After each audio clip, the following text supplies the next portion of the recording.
Waterfall Project Lifecycle and its part in my downfall. And just remembering about waterfalls and how much I hate them. Not the wonderful scenic ones that exist around the world, and the more interestingly, the ones that exist around the universe, but the ones that were created to handle large projects.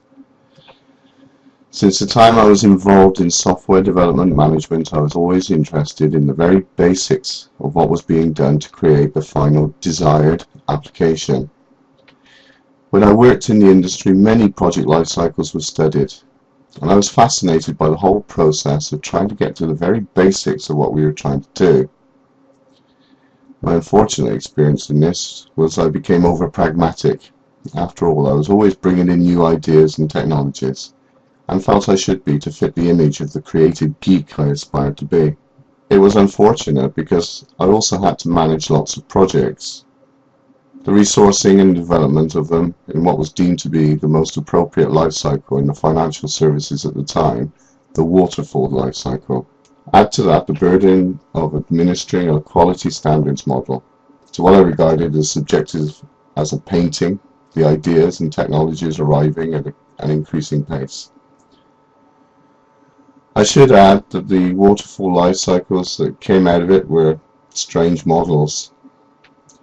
Imagine a waterfall where the water would appear at any time and place, often going uphill and at times strangely disappearing from existence altogether. Then only to find that it never all reached the bottom, and when parts of it did, it was always much later than expected.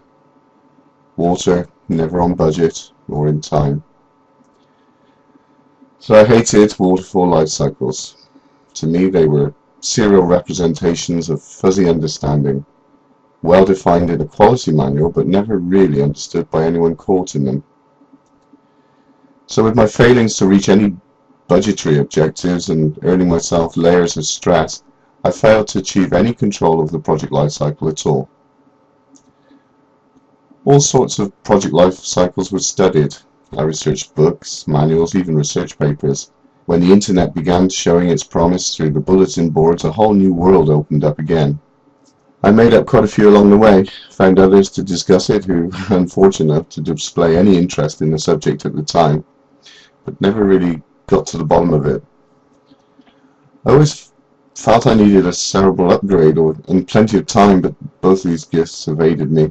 I often had Pink Floyd music playing during those days, and Syd Barrett's rendition of chapter 24 in the I Ching, all movement is accomplished in 6 stages, consistently flowed through my mind.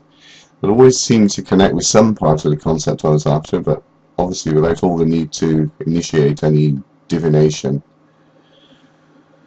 However, I did understand a lot of the process of how to achieve cutting-edge applications that fulfilled their purpose with often little understood technology, but with great speed.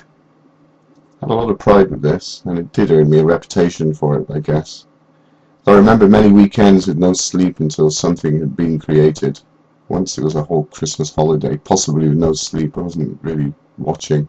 What tenaciousness, what dedication, what an idiot. With my negative attitudes put aside, I still enjoyed the challenge of trying to understand what it was that was really going on. And years later, I find I'm reliving the same questions again. And I think it's time to look at it with wiser, older, and unfortunately more focused, challenged eyes. So if anyone ever wants to talk to me about project life cycles, I don't mind. But I may have some questions.